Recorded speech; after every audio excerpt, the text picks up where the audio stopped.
கிருஷ்ணமூர்த்தி, சாட்டை துரைமுருகன் இவர்கள் வரிசையில் இப்பொழுது நயினார் நாகேந்திரன் ஐயா அவர்களும் இணைந்திருக்கின்றார். எல்லாம் எழுந்து நின்று ஒரு பெரிய கைத்தட்டல் கொடுத்துலாமா? எல்லாம் எழுதுங்க, ஒரு 2 நிமிஷம் எல்லாரும் எழுதுங்க. எழுதுங்க, அம்மா நீங்க எழுதுங்க, எழுதுங்க, ஆனா நீங்க கொஞ்சம் எழுதுங்க. எழுத ஒரு பெரிய கைத்தட்டல் கொடுத்துலாமா? ஏன்னா ஆபாச பேச்சாளர்களின் சாதனை பட்டியல்ல நம்ம நயினார் நாகேந்திரன் ஐயா அவர்களும் இணைந்திருக்கிறார்ல, அதனாலதான் எல்லாரும் எழுந்துக்க சொன்னேன். இத ட்விட்டர்ல அவரை டேக் பண்ணி போஸ்ட் பண்ணுங்க. அப்பதான் பெண்கள் மத்தியில, இங்க இருக்கிற மக்கள் மத்தியில அவர் பேசுனதுக்கு எவ்வளவு பெரிய வரவேற்பு கிடைச்சிருக்குன்னு அவருக்கு தெரியும். எங்கள் தளபதியை அவமானப்படுத்தும் நோக்கில் பேசும் ஒவ்வொருவரின் இல்லம் தேடி இது போன்ற அவமானங்கள் வந்து சேரும் என்பதை நினைவில் கொள்ளுங்கள்.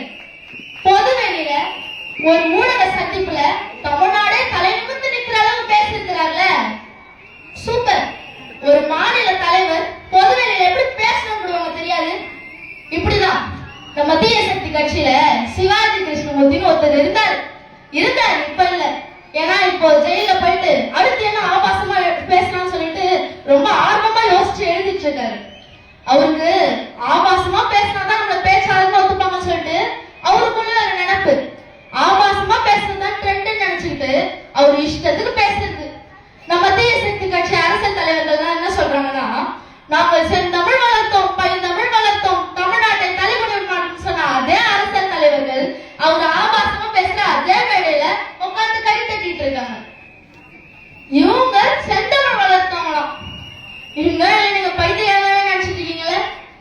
இன்னொருத்தர் மண் வளர்ப்போம், மரம் வளர்ப்போம், தமிழ் தேசியம்னு சொல்லி கத்தி கத்தி பார்த்தாரு. யாரும் கேட்கிற மாதிரி தெரியல.